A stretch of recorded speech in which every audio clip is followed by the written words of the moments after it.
the two that come to mind are laddering and asking if I'm solving or just listening.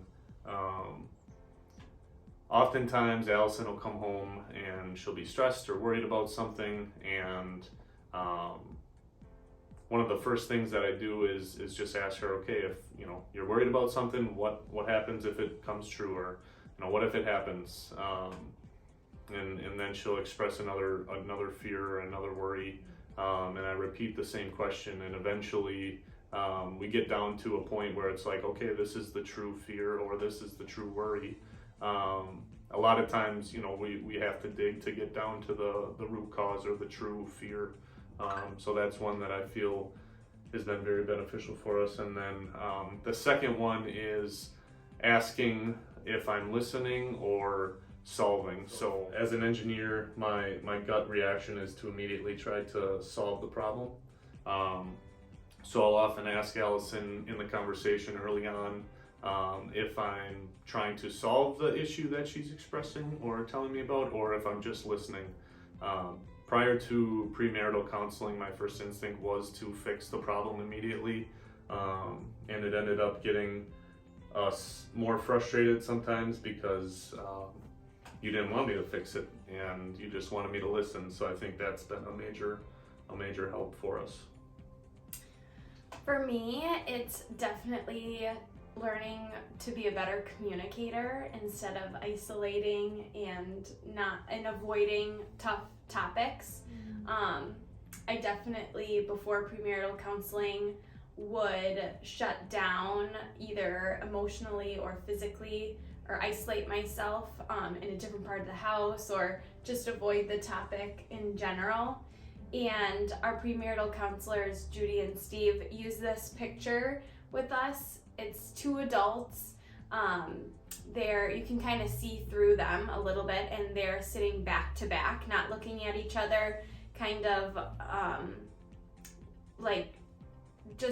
not looking at each other, and then inside of them there's two little kids, and they're trying to get to each other, and they kind of have their hands out a little bit. And I feel like that really resonated with me. Sometimes my brain would be like sassy and not wanting to talk to him about something we disagreed about, but learning that I needed to kind of indulge my heart that wanted to be close to Jake again and wanted to get through whatever hard topic it was. So yeah, really learning how to communicate, I think, has been huge in our marriage. And also, I just think that Jake and I both really want to grow as individuals, and I feel like that really has helped us in our marriage too. We're very open to kind of working on our vices and being better for ourselves and each other, and I think that's really special and important in our marriage.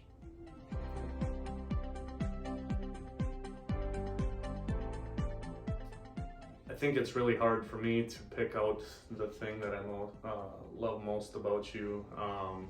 For me, the easiest way to describe it is that you're my best friend, and my favorite part of every day is when you get home from work, and I love that we're doing life together, and the time that we get to spend together with our puppy and with baby girl on the way.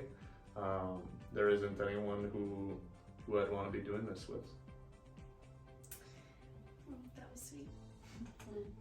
What I love most about Jake has always been his steadfastness. Even before we started dating, he really knew that he wanted to pursue me, and I did not trust that college boys had good intentions and wanted anything more than just a fling, but he was very steadfast and patient with me, and it took a while for my heart to trust Jake and to warm up to the idea that he did have good intentions, and that didn't change in our dating life for 6.5 years, and it hasn't changed in our marriage at all either.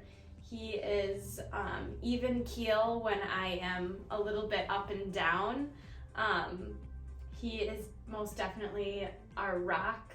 And it's what I love probably the most about him. He knows what he wants. He is not a man who is wishy-washy. He wants to be the rock for me and for our family, and I think it really pushes him to be an amazing man and husband.